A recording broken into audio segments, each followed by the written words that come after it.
आज सुनिए मुंशी प्रेमचंद की लिखी कहानी आखिरी मंजिल। आज 3 साल गुजर गए। यही मकान है, यही बाग है, यही गंगा का किनारा, यही संगमरमर का हौज, यही मैं हूं और यही दरो दीवार। मगर इन चीजों से दिल पर कोई असर नहीं होता। वह नशा जो गंगा की सुहानी और हवा के दिलकश झोंकों से दिल पर छा जाता था, उस नशे के लिए अब जी तरस जरस के रह जाता है। अब वह दिल नहीं रहा। वह युवती जो जिंदगी का सहारा थी अब इस दुनिया में नहीं है। मोहिनी ने बड़ा आकर्षक रूप पाया था। उसके सौंदर्य में एक आश्चर्यजनक बात थी। उसे प्यार करना मुश्किल था, वह पूजने के योग्य थी। उसके चेहरे पर हमेशा एक बड़ी लुभावनी आत्मिकता की दीप्ति रहती थी। उसकी आंखें जिनमें लाज और गंभीरता और पवित्रता का नशा था, प्रेम का स्रोत थी। उसकी एक एक चितवन, एक एक क्रिया, एक एक बात उसके हृदय की पवित्रता और सच्चाई का असर दिल पर पैदा करती थी। जब वह अपनी शर्मीली आंखों से मेरी ओर ताकती तो उसका आकर्षण और उसकी गर्मी मेरे दिल में एक ज्वार भाटा सा पैदा कर देती थी। उसकी आंखों से आत्मिक भावों की किरणें निकलती थीं, मगर उसके होंठों प्रेम की बानी से अपरिचित थे। उसने कभी इशारे से भी उस अथाह प्रेम को व्यक्त नहीं किया जिसकी लहरों में वह खुद तिनके की तरह बही जाती थी। उसके प्रेम की कोई सीमा न थी। वह प्रेम जिसका लक्ष्य मिलन है, प्रेम नहीं वासना है। मोहिनी का प्रेम वह प्रेम था जो मिलने में भी वियोग के मजे लेता है। मुझे खूब याद है एक बार जब उसी हौज के किनारे चौंदनी रात में मेरी प्रेम भरी बातों, मिलन प्रेम का आदि है, अंत नहीं। प्रेम की समस्या पर इससे ज्यादा क्षणदार, इससे ज्यादा ऊंचा ख्याल कभी मेरी नजर में नहीं गुजरा। वह प्रेम जो चितावनों से पैदा होता है और वियोग में भी हरा भरा रहता है, वह वासना के एक झोंके को भी बर्दाश्त नहीं कर सकता। संभव है कि यह मेरी आत्मस्तुति हो, मगर वह प्रेम जो मेरी कमजोरियों के बावजूद मोहिनी को मुझसे था, उसका एक कतरा भी मुझे बेसुध करने के लिए काफी था। मेरा हृदय इतना विशाल ही न था। मुझे आश्चर्य होता था कि मुझमें वह कौन सा गुण था जिसने मोहिनी को मेरे प्रति प्रेम से विह्वल कर दिया था। सौंदर्य, आचरण की पवित्रता, मर्दानगी का जौहर, यही वह गुण है जिन पर मोहब्बत निछावर होती है, मगर मैं इनमें से एक पर भी गर्व नहीं कर सकता था। शायद मेरी कमजोरियों ही उस प्रेम की तड़प का कारण थीं। मोहिनी में वह अदाएं न थीं जिन पर रंगीली तबीयतें फिदा हो जाया करती हैं। तिरछी चितवन, रूप गर्व की मस्ती भरी हुई आंखें, दिल को मोह लेने वाली मुस्कुराहट, चंचल वाणी, उनमें से कोई चीज यहू न थी। मगर जिस तरह चौथ की मध्यम सुहानी रोशनी में कभी कभी फुहारें पड़ने लगती हैं, उसी तरह निश्चल प्रेम में उसके चेहरे पर एक मुस्कुराहट कौंध जाती और आंखें नम हो जाती। यह अदा न थी, सच्चे भावों की तस्वीर थी जो मेरे हृदय में पवित्र प्रेम की खलबली पैदा कर देती थी। शाम का वक्त था, दिन और रात गले मिल रहे थे। आसमान पर मतवाली घटाएं छाई हुई थीं और मैं मोहिनी के साथ उसी हौज के किनारे बैठा हुआ था। ठंडी ठंडी बयार और मस्त घटाएं हृदय के किसी कोने में सोते हुए प्रेम के भाव को जगा दिया करती हैं। वह मतवालापन जो उस वक्त हमारे दिलों पर छाया हुआ था, उस पर मैं हजारों होशमंदियों को कुर्बान कर सकता हूं। ऐसा मालूम होता था कि उस मस्ती के आलम में हमारे दिल बेताब होकर आंखों से टपक पड़ेंगे। आज मोहिनी की जबान भी संयम की बेड़ियों से मुक्त हो गई थी और उसकी प्रेम में डूबी हुई बातों से मेरी आत्मा को जीवन मिल रहा था। एकाएक मोहिनी ने चौंक कर गंगा की तरफ देखा। हमारे दिलों की तरह उस वक्त गंगा भी उमड़ी हुई थी। पानी की उस उद्विग्न उठती गिरती सतह पर एक दिया बहता हुआ चला जाता था और उसका चमकता हुआ अक्स थिरकता और नाचता एक पुछल तारे की तरह पानी को आलोकित कर रहा था। आह, उस नन्ही सी जान की क्या बिसात थी। कागज के चंद पुर्जे, बांस की चंद तीलियां, मिट्टी का एक दिया कि जैसे किसी की अतृप्त लालसाओं की समाधि थी जिस पर किसी दुख बंटाने वाले ने तरस खाकर एक दिया जला दिया था। मगर वह नन्ही सी जान जिसके अस्तित्व का कोई ठिकाना न था, उस अथाह सागर में उछलती हुई लहरों से टकराती, भंवरों से हिलकोरें खाती, शोर करती हुई लहरों को रौंदती चली जाती थी। शायद जल देवियों ने उसकी निर्बलता पर तरस खाकर उसे अपने आंचलों में छुपा लिया था। जब तक वह दिया झिलमिलाता और टिमटिमाता हमदर्द लहरों से झकोरे लेता दिखाई दिया। मोहिनी टकटकी लगाए खोई सी उसकी तरफ ताकती रही।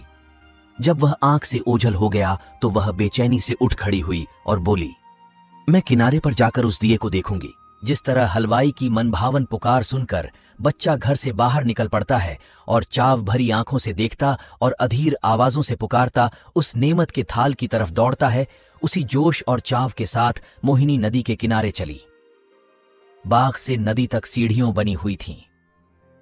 हम दोनों तेजी के साथ नीचे उतरे और किनारे पहुंचते ही मोहिनी ने खुशी के मारे उछलकर जोर से कहा, अभी है, अभी है, देखो वह निकल गया। वह बच्चों का सा उत्साह और उद्विग्न अधीरता जो मोहिनी के चेहरे पर उस समय थी, मुझे कभी न भूलेगी। मेरे दिल में सवाल पैदा हुआ, उस दिए से ऐसा हार्दिक संबंध, ऐसी विह्वलता क्यों? मुझ जैसा कवित्व शून्य व्यक्ति उस पहेली को जरा भी न बूझ सका।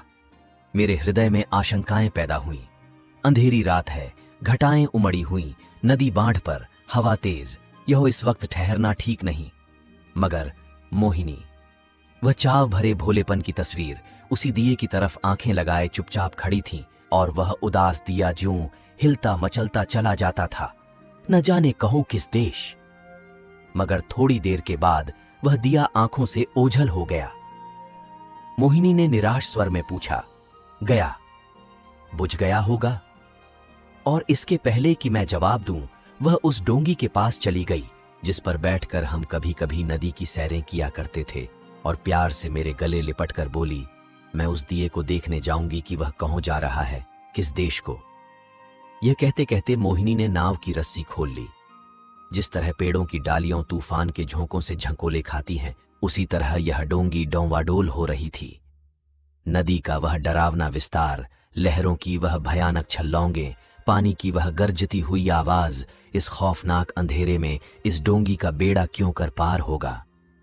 मेरा दिल बैठ गया। क्या उस अभागे की तलाश में यह किश्ती भी डूबेगी? मगर मोहिनी का दिल उस वक्त उसके बस में न था। उसी दिए की तरह उसका हृदय भी भावनाओं की विराट, लहरों भरी, गरजती हुई नदी में बहा जा रहा था। मतवाली घटाएं झुकती चली आती थीं कि जैसे नदी के गले मिलेंगी, और वह काली नदी यूं उठती थी कि जैसे बदलों को छू लेंगी। डर के मारे आंखें मुंदी जाती थीं। हम तेजी के साथ उछलते, कगारों के गिरने की आवाजें सुनते, काले काले पेड़ों का झूमना देखते चले जाते थे। आबादी पीछे छूट गई, देवताओं को बस्ती से भी आगे निकल गए। एकाएक मोहिनी चौंक कर उठ खड़ी हुई और बोली, अभी है, अभी है, देखो वह जा रहा है। मैंने आंख उठाकर देखा, वह दिया ज्यों का त्यों हिलता मचलता चला जाता था। उस दिए को देखते हम बहुत दूर निकल गए। मोहिनी ने यह राग अलापना शुरू किया। मैं साजन से मिलन चली कैसा तड़पा देने वाला गीत था, और कैसी दर्द भरी रसीली आवाज, प्रेम और आंसुओं में डूबी हुई। मोहक गीत में कल्पनाओं को जगाने की बड़ी शक्ति होती है। वह मनुष्य को भौतिक संसार से उठाकर कल्पना लोक में पहुंचा देता है। मेरे मन की आंखों में उस वक्त नदी की पुरशोर लहरें, नदी किनारे की झूमती हुई डालियों, सनसनाती हुई हवा, सबने जैसे रूप धर लिया था, और सब की सब तेजी से कदम उठाए चली जाती थीं अपने साजन से मिलने के लिए। उत्कंठा और प्रेम से झूमती हुई ए युवती की धुंधली सपने जैसी तस्वीर हवा में, लहरों में और पेड़ों के झुरमुट में चली जाती दिखाई देती, और कहती थी, साजन से मिलने के लिए। इस गीत ने सारे दृश्य पर उत्कंठा का जादू फूंक दिया। मैं साजन से मिलन चली साजन, बसत कौन सी नगरी में, बौरी ना जानू ना मोहे आस मिलन की, उससे ऐसी प्रीत भली मई साजन से मिलन। चली मोहिनी खामोश हुई तो चारों तरफ सन्नाटा छाया हुआ था, और उस सन्नाटे में एक बहुत मध्यम रसीला स्वप्निल स्वर क्षितिज के उस पार से, या नदी के नीचे से, या हवा के झोंकों के साथ आता हुआ मन के कानों को सुनाई देता था। मैं साजन से मिलन चली मैं इस गीत से इतना प्रभावित हुआ कि जरा देर के लिए मुझे ख्याल न रहा कि कहूं हूं और कहूं जा रहा हूं। दिल और दिमाग में वही राग गूंज रहा था। अचानक मोहिनी ने कहा, उस दिए को देखो। मैंने दिए की तरफ देखा। उसकी रोशनी मंद हो गई थी और आयु की पूंजी खत्म हो चली थी। आखिर वह एक बार जरा भभका और बुझ गया। जिस तरह पानी की बूंद नदी में गिरकर गायब हो जाती है, उसी तरह अंधेरे के फैलाव में उस दिए की हस्ती गायब हो गई। मोहिनी ने धीमे से कहा, अब नहीं दिखाई देता, बुझ गया। यह कहकर उसने एक ठंडी सांस ली। दर्द उमड़ आया, आंसुओं से गला फंस गया। जबान से सिर्फ इतना निकला, क्या यही उसकी आखिरी मंजिल थी? और आंखों से आंसू गिरने लगे। मेरी आंखों के सामने से पर्दा सा हट गया। मोहिनी की बेचैनी और उत्कंठा, अधीरता और उदासी का रहस्य समझ में आ गया, और बरबस मेरी आंखों से भी आंसू की चंद बूंदें टपक पड़ी। क्या उस शोर भरे, खतरनाक, तूफानी सफर की यही आखिरी मंजिल थी? दूसरे दिन मोहिनी उठी तो उसका चेहरा पीला था। उसे रात भर नींद नहीं आई थी। वह कवि स्वभाव की स्त्री थी। रात की इस घटना ने उसके दर्द भरे भावुक हृदय पर बहुत असर पैदा किया था। हंसी उसके होंठों पर यूं ही बहुत कम आती थी। हाँ, चेहरा खिला रहता था। आज से वह हंसमुखपन भी विदा हो गया। हरदम चेहरे पर एक उदासी सी छाई रहती और बातें ऐसी जिनसे हृदय छलनी होता था और रोना आता था। मैं उसके दिल को इन ख्यालों से दूर रखने के लिए कई बार हंसाने वाले किस्से लाया, मगर उसने उन्हें खोलकर भी न देखा। हाँ, जब मैं घर पर न होता तो वह कवि की रचनाएं देखा करती, मगर इसलिए नहीं कि उनके पढ़ने से कोई आनंद मिलता था, बल्कि इसलिए कि उसे रोने के लिए ख्याल मिल जाता था। और वह कविताएं जो उस जमाने में उसने लिखी, दिल को पिघला देने वाले दर्द भरे गीत हैं। कौन ऐसा व्यक्ति है जो उन्हें पढ़कर अपने आंसू रोक लेगा? वह कभी कभी अपनी कविताएं मुझे सुनाती, और जब मैं दर्द में डूबकर उनकी प्रशंसा करता तो मुझे उसकी आंखों में आत्मा के उल्लास का नशा दिखाई पड़ता। हंसी, दिल्लगी और रंगीनी मुमकिन है कुछ लोगों के दिलों पर असर पैदा कर सके, मगर वह कौन सा दिल है जो दर्द के भावों से पिघल न जाएगा? एक रोज हम दोनों इसी बाग की सैर कर रहे थे। शाम का वक्त था और चैत का महीना। मोहिनी की तबीयत आज खुश थी। बहुत दिनों के बाद आज उसके होंठों पर मुस्कुराहट की झलक दिखाई दी थी। जब शाम हो गई और पूरन मासी का चौंद गंगा की गोद से निकलकर ऊपर उठा तो हम इसी हौज के किनारे बैठ गए। ये मौलसिरियों की कतार और यह हौज मोहिनी की यादगार है। चौंदनी में बिसात आई और चौपड़ होने लगी। आज तबीयत की ताजगी ने उसके रूप को चमका दिया था और उसकी मोहक चपलताएं मुझे मतवाला किए देती थीं। मैं कई बाजियों खेला और हर बार हारा। हारने में जो मजा था वह जीतने में कहूं। हल्की सी मस्ती में जो मजा है वह छकने और मतवाला होने में नहीं। चांदनी खूब छिटकी हुई थी। एकाएक मोहिनी ने गंगा की तरफ देखा और मुझसे बोली, वह उस पार कैसी रोशनी नजर आ रही है। मैंने भी निगाह दौड़ाई। चिता की आग जल रही थी, लेकिन मैंने टाल कर कहा, सौंझी खाना पका रहे हैं। मोहिनी को विश्वास नहीं हुआ। उसके चेहरे पर एक उदास मुस्कुराहट दिखाई दी और आंखें नम हो गईं। ऐसे दुख देने वाले दृश्य उसके भावुक और दर्दमंद दिल पर वही असर करते थे जो लू की लपट फूलों के साथ करती है।